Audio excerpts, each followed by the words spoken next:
राजस्थान के चुनावी रण में हनुमान बेनीवाल और चंद्रशेखर रावण ने एक साथ चुनाव लड़ने का ऐलान कर दिया है, जिसने प्रदेश के सियासी महासमर में खलबली मचा दी है।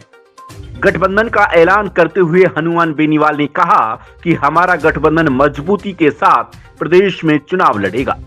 राजस्थान प्रदेश के अंदर प्रदेश का नौजवान किसान जिस तकलीफ के दौर से गुजर रहा था और आवश्यकता थी कांग्रेस और भारतीय जनता पार्टी को रोकने के लिए मजबूत विकल्प की, तीसरी ताकत की, और आज इन्होंने राष्ट्रीय लोकतांत्रिक पार्टी जो लंबे समय से हम दोनों के बीच बात चल रही थी, आज गठबंधन की अंतिम मोहर लगाई। इनको धन्यवाद देता हूं कि राजस्थान के जवान, किसान, दलित की पीड़ा को समझते हुए इस प्रदेश को इन दोनों पार्टियों से मुक्त करके और किसान, जवान, दलितों की सरकार राजस्थान में बने।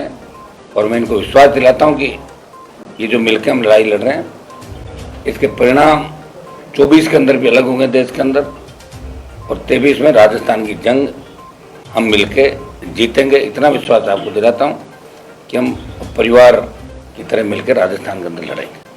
आजाद समाज पार्टी के चंद्रशेखर रावण ने कहा कि राजस्थान में हमारे नेता हनुमान बेनीवाल हैं।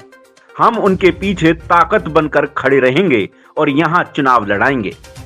इतनी मजबूती से लड़ाएंगे कि जो लोग उम्मीद करके बैठे थे कि हमें भी कुर्सी संभालने का मौका मिले, उनकी उम्मीदों को पंख लगेंगे। ये मोर्चा एक नया इतिहास लिखेगा राजस्थान में। यहाँ हमारे नेता हनुमान जी बेनीवाल है और हम उनके पीछे खड़े होकर यहाँ का चुनाव लड़ाएंगे, और इतनी मजबूती से लड़ाएंगे कि जो लोग बहुत दिनों से उम्मीद लगाए बैठे थे कि हमें भी आगे बढ़ के कुर्सी संभालने का मौका मिले, उनकी उम्मीदों को पंख लगेंगे। फिलहाल ये गठबंधन आने वाले विधानसभा चुनाव में कितनी सीटें जीतेगा ये वक्त बताएगा, लेकिन सियासी जानकारों का मानना है कि लोकतांत्रिक पार्टी और आजाद समाज पार्टी के गठबंधन का प्रदेश की कई सीटों पर असर पड़ेगा, जिससे कांग्रेस और बीजेपी का गणित बिगड़ सकता है। दरअसल बेनीवाल किसान और जाट बाहुल्य सीटों पर तो चंद्रशेखर का दलित बाहुल्य सीटों पर अच्छा खासा दबदबा कहा जा सकता है।